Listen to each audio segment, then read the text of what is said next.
Au nom du Père, du Fils et du Saint-Esprit. Amen. Que la paix et l'amour de notre Seigneur Jésus-Christ soient toujours avec nous, mes frères et mes sœurs, dans la foi chrétienne.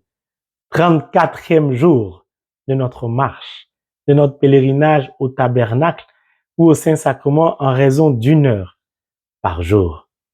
Je suis la lumière du monde, je suis le pain vivant descendu du ciel, je suis la porte. Je suis le bon berger, je suis le chemin, la vérité et la vie. C'est cette vérité que nous voulons découvrir aujourd'hui au travers du pèlerinage des mages. Nous allons prendre le livre de Saint Matthieu, chapitre 2, le verset 12 qui dit, je cite, « Puis, divinement avertis en songe de ne pas retourner auprès d'Hérode, ils se retirèrent dans leur pays par un autre chemin. » Mon frère, ma sœur, les rois mages ayant suivi l'étoile se sont retrouvés à Jérusalem devant le roi Hérode et lui ont demandé où est le roi des Juifs qui vient de naître. Le roi Hérode a exprimé son désir au cas où les mages parvenaient à le géolocaliser, à le voir, de revenir vers lui afin de lui communiquer les informations nécessaires, adéquates, pour que lui, à son tour, il se rende auprès du roi des Juifs qui vient de naître afin de l'adorer. C'est la parole du roi, de l'autorité, celui qui a pouvoir de vie et de mort dans son royaume. Celui dont la parole ne peut être soupçonnée d'aucune obscurité. C'est un chef, c'est un roi, c'est un guide. Il exprime son désir. Il en a le droit. Est-il sincère? On ne peut pas soupçonner le roi d'être obscur. Les mages vont continuer leur pèlerinage, vont finir par retrouver le roi des rois. Ils vont lui offrir leur présent. Cependant, la nuit, avant de reprendre leur route, car au soir d'un pèlerinage, notre vie n'est plus jamais la même. On ne reprend plus notre mode de vie passé. On ne reprend plus nos anciennes habitudes, car une espérance nouvelle est née, nous est donnée. Une lumière nouvelle nous éclaire. Au soir de nos 40 jours de marche, ma vie ne sera plus pareille. Je ne veux pas revivre la même vie que j'avais avant d'entrer dans ce pèlerinage.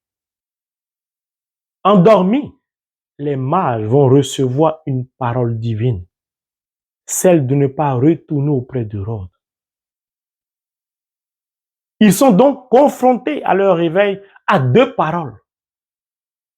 À la parole de l'autorité, du chef, du roi Hérode, ce pouvoir charnel, cette parole charnelle. Puis, en face, c'est la parole de Dieu, l'être suprême, l'autorité spirituelle.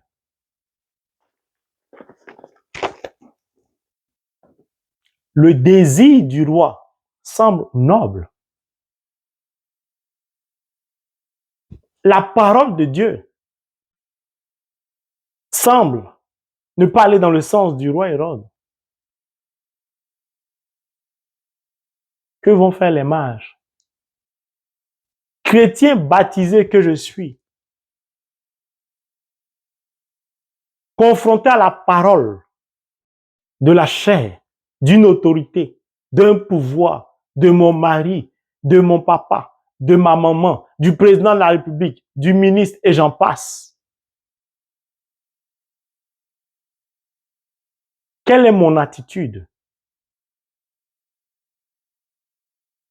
Lorsque je suis confronté à un choix entre ce que je viens de dire et la parole de Dieu, à qui obéir? Dieu s'est exprimé, non pas directement aux mages, mais au travers d'un don spirituel, c'est-à-dire d'un songe. Et c'est là que beaucoup de chrétiens fléchissent, désobéissent. Or, la désobéissance nous donne d'emprunter le chemin de l'obscurité, de la mort. Et pourtant, la parole du roi Hérode semble noble. Les conseils qu'un tel ou une telle te donne semblent nobles. Fais ceci, fais cela.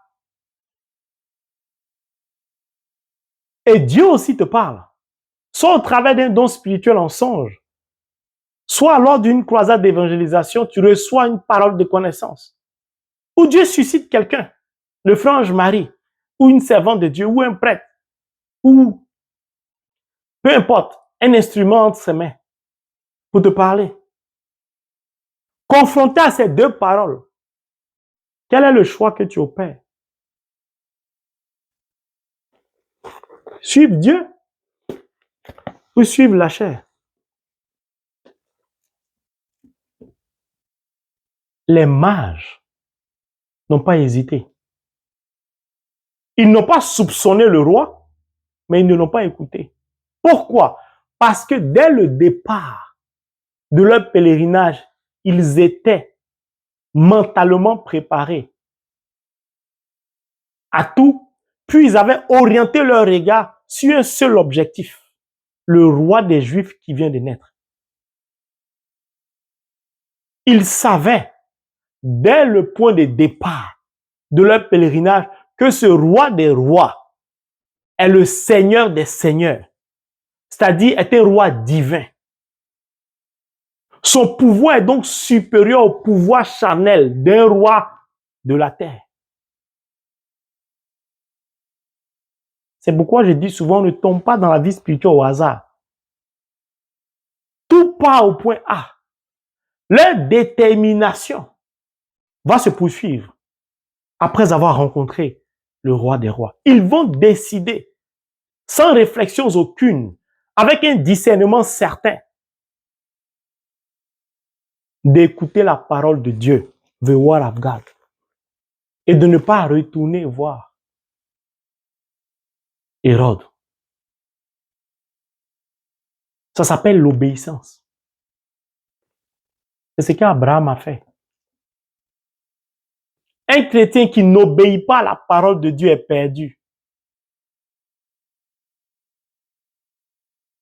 Parce que la parole du roi Hérode, qui n'est pas n'importe qui, était une parole satanique de l'usurpateur. Pourquoi? Il se camoufle en ange de lumière.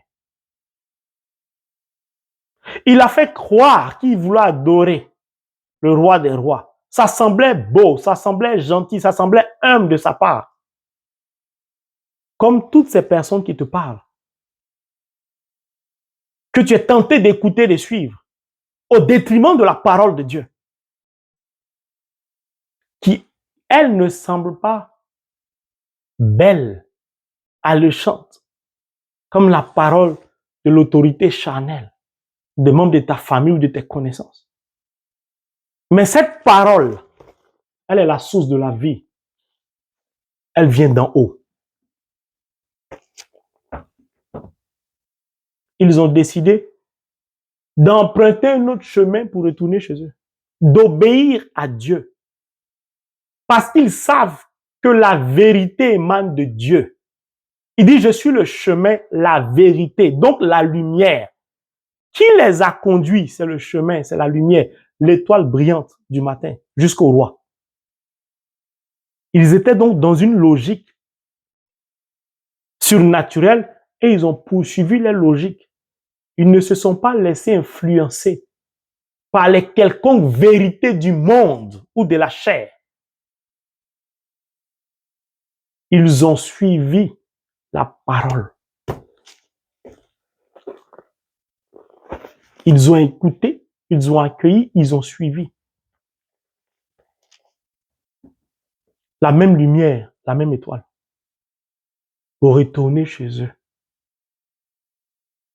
Est-ce que toi, tu obéis à la parole de Dieu? Est-ce que, au soir de ce pèlerinage, tu vas continuer à vivre ton ancienne vie ou tu vas vivre une nouvelle vie en te laissant conduire par l'étoile brillante du matin.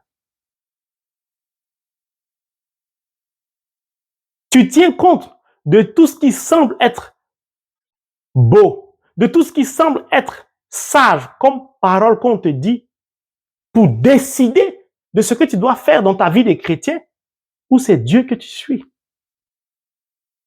Lorsque le Seigneur dit « Je suis le chemin, la vérité », ça veut dire qu'il y a plusieurs chemins, donc plusieurs vérités. Ces différentes vérités ne viennent pas de Dieu, ne viennent pas de la parole, mais du monde. Ces vérités du monde vont t'engloutir, vont te nuire, vont te plonger dans l'obscurité. Mais ces vérités vont avoir l'apparence de la sagesse, l'apparence de la lumière, l'apparence du bien, l'apparence de l'humilité. Parce qu'il se camoufle en ange de lumière. Parce que c'est un roi. C'est un roi. Donc on doit l'écouter. On doit faire tout ce qu'il dit. Non. Pourquoi? Peut-être c'est un roi, c'est une star. Pourquoi je le dis? En Angleterre, il y a le roi, il y a la reine. Ce sont des stars. Quand le roi sort, mais le monde, la foule. Mais comme on dit étoile en anglais, on appelle ça star. Le monde mystique de l'usurpateur, j'ai dit, il puise dans la parole de Dieu pour usurper, falsifier, trafiquer. Les mages ont suivi l'étoile, donc star.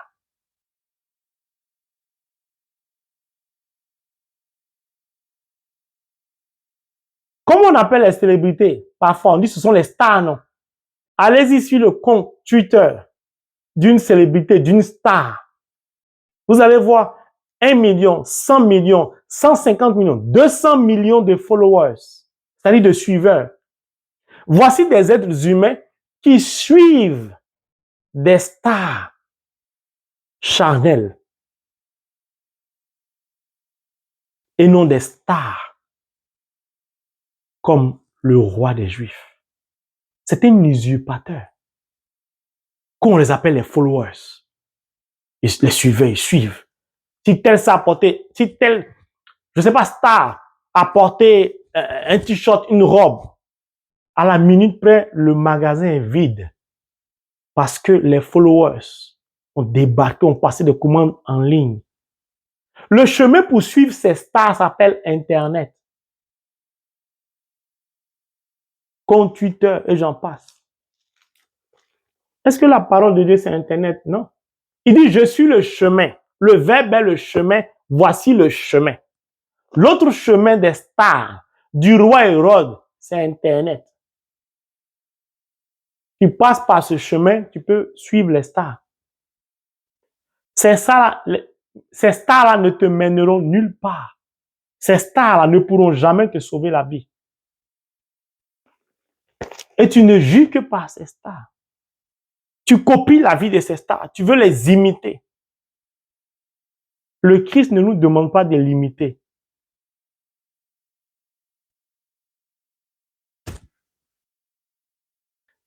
Mon frère, ma sœur, est-ce que tu prends conscience que le monde trace un autre chemin au devant du vrai chemin qu'est la parole, qu'est Jésus-Christ? Le monde te donne d'emprunter plusieurs chemins, te révéler plusieurs vérités.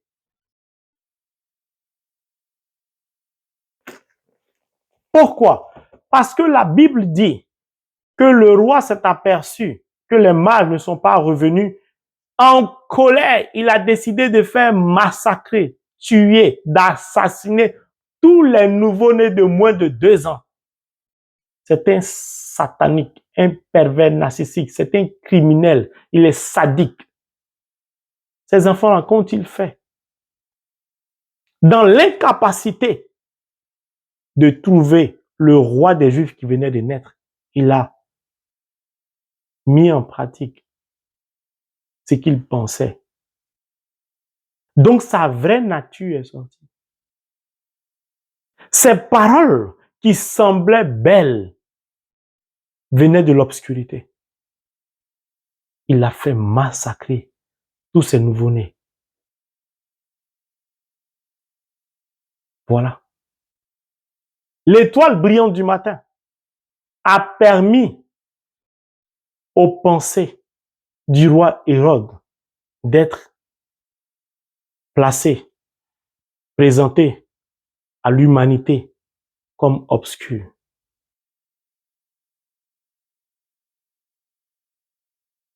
L'étoile brillante du matin, si tu la suis, Dieu va te révéler tous tes ennemis. Tous ceux qui, dans ta famille, dans tes connaissances, au travail, autour de toi, semblent vouloir ton bien, semblent t'aimer, ont des paroles mielleuses. Toutes ces personnes que tu sembles vouloir écouter, Dieu va te permettre de découvrir qui sont ces personnes-là. Pour que tu saches qui t'aime vraiment. La seule personne qui t'aime s'appelle Jésus-Christ, l'étoile brillante du matin. Il ne te fera aucun mal, puisqu'il est le chemin. Il n'est pas venu te montrer le chemin, il dit lui-même il est le chemin. Donc tu l'accueilles, tu accueilles le chemin. Mais quelle vérité te séduit? On a vu ici, pendant le temps de Covid, des professeurs en tout genre, des docteurs, des éminents professeurs scientifiques sont venus expliquer sur tous les plateaux, quasiment un peu partout dans le monde entier, que tous ces vaccins sont des vaccins certifiés, des vaccins authentiques, vrais. Vous allumez votre télé, c'était un bal, un défilé de médecins, de professeurs en médecine, de chirurgiens, de tout sortes de pratiquants dans le domaine médical, d'experts, de surexperts, des diplômés des universités. Parfois, ils sont tellement diplômés qu'on ne reconnaît plus le nom de l'université qui leur a donné des diplômes, tellement ça n'existe pas. Ils ont martelé en longueur de journée, comme le roi Hérode, ce sont des vaccins. C'est bien pour nous. On a vérifié. On a suivi la procédure. Ils ont martelé. Pourtant, sur les faits, dans leurs propres documents de médecine, de tout ce qu'ils écrivaient comme rapport, eux-mêmes, ils mentionnaient noir sur blanc que c'est en phase d'essai. Donc, ce n'est pas un vaccin. Puisque c'est en phase d'essai, on ne peut pas affirmer que c'est un vaccin. Je ne suis pas là pour dire que ce n'était pas un vaccin. Mais si ceux qui sont diplômés, super diplômés, qui peuvent balayer ce succès dans la télé pour dire que ce sont des vaccins, eux-mêmes écrivent que ce n'est pas un vaccin puisque ça n'a pas encore fini sa phase terminale, qu'il va falloir 2 ans, pourquoi on obligeait les gens à s'injecter avec un produit dont on ne maîtrise pas les inconvénients et les conséquences? C'est ça la vérité du monde. C'est ça les différentes vérités du monde. Les vérités du monde ne sauvent pas. Elles angoissent. Elles tuent. On a vu beaucoup de personnes angoissées, très angoissées par toutes ces informations qu'on martelait à la télévision. Covid tue. On nous parlait que des morts. La vérité qu'est Jésus-Christ ne fait pas l'apologie de la mort, mais de la vie.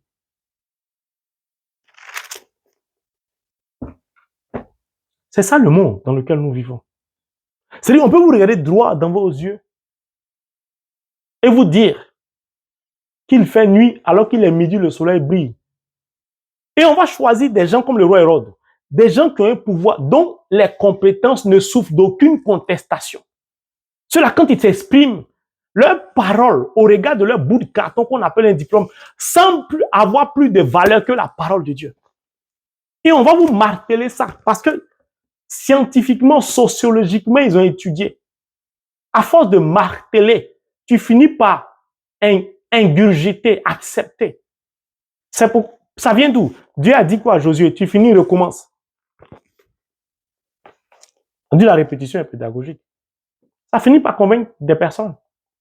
Puis on te dit, le vaccin te protège sur longtemps. Après, on te dit, en fait, ça ne te protège pas, tu peux contaminer. Mais en fait, non, la dose ne suffit pas, il faut une autre dose. En fait, voilà. Puis, un patron d'un laboratoire lui-même en Israël, on va refuser de lui donner l'accès, puisqu'il a refusé de se vacciner avec son propre vaccin, qu'il a vendu au monde entier. Ce sont les vérités du monde. Ces vérités-là, pour les découvrir, il faut emprunter les chemins du monde. Vous savez, les chemins de l'obscurité. Voilà. Et on va introduire dans le cerveau de beaucoup de personnes dans le monde que chacun a sa vérité. De ce fait, ma vérité n'est pas forcément ta vérité. Et ça va devenir des débats. Oui, mais moi, c'est moi. Ce que je dis, c'est la vérité. Non, mais moi, ce que je dis, c'est la vérité. Donc, on travestit la vérité qu'est la parole de Dieu, qu'est Jésus. Pourquoi? Si ma vérité n'est pas ta vérité n'est pas celle de l'autre, la vérité devient subjective. La vérité n'est plus objective. Or, la parole de Dieu est objective. Elle n'est pas subjective. C'est pourquoi les rois mages n'ont pas hésité. Pourquoi? Parce qu'ils savaient que même au travers d'un songe, d'ailleurs, le songe, en tant que don spirituel, est un canevas, est un canal, est un chemin par lequel la cour céleste s'exprime. Si moi je veux parler à mon époux, je ne veux pas lui parler en songe. Je n'en ai pas la capacité.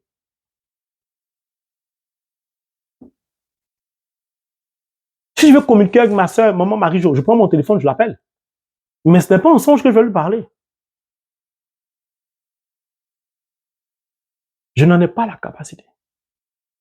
Ils ont compris. Le langage du surnaturel.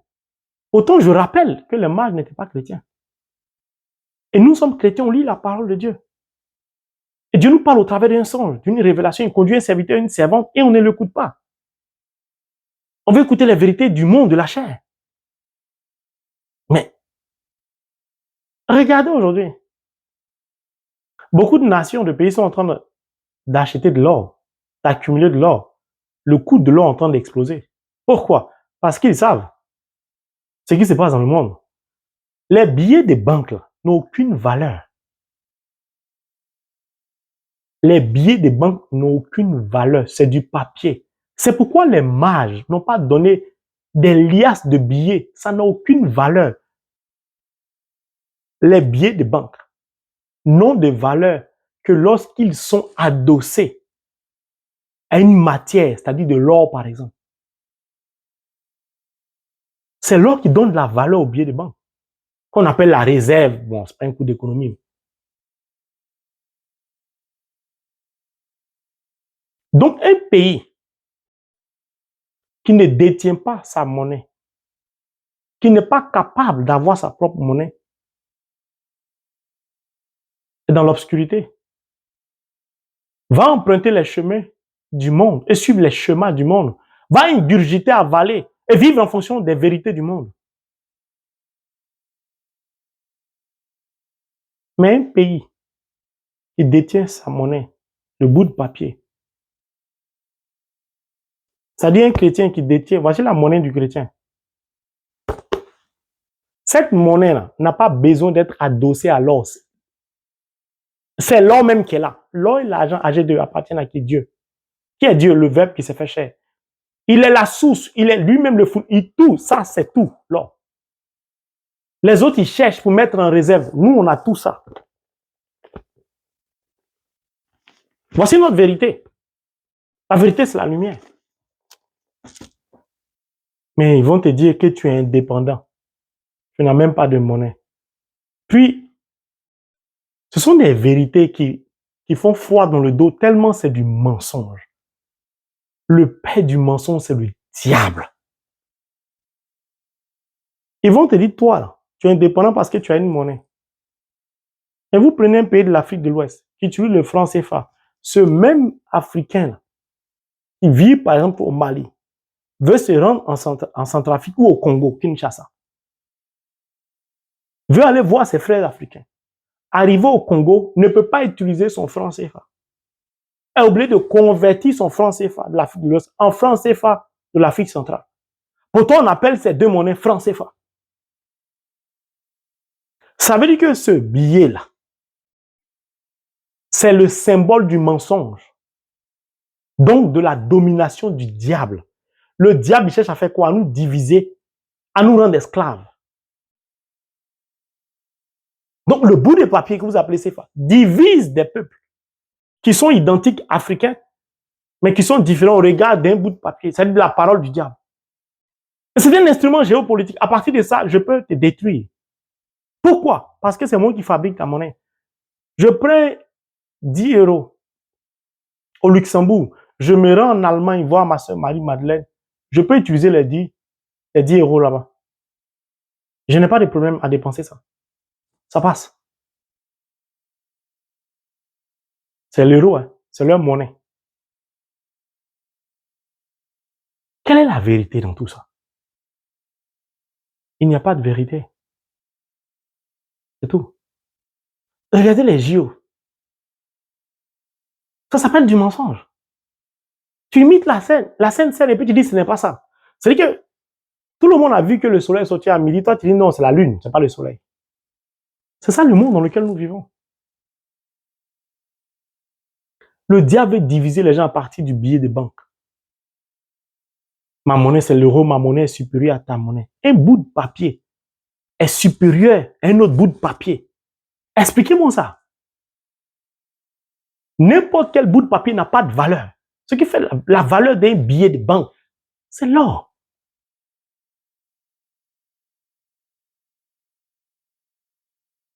Quelqu'un va prendre sa petite quantité de billets. Il va aller dans un autre pays. Ça va faire un sac de billets. Quel est le sens de tout ça? Quelle est la vérité qui se cache derrière tout ça? C'est pourquoi dans mes enseignements, je dis toujours que Dieu ne fabrique jamais des billets de banque. C'est l'œuvre des humains.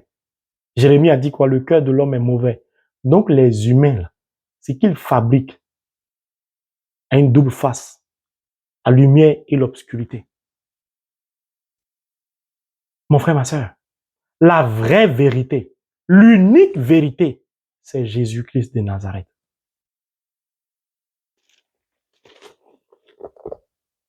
Cette vérité-là, tu la connais, tu la détiens, tu vis. Cette vérité, ce n'est pas ma vérité, mais c'est la vérité. C'est cette vérité, la vérité qu'est la parole que le monde ne veut pas accepter. Parce que la vérité qu'est le Christ empêche le monde de faire un certain nombre de choses.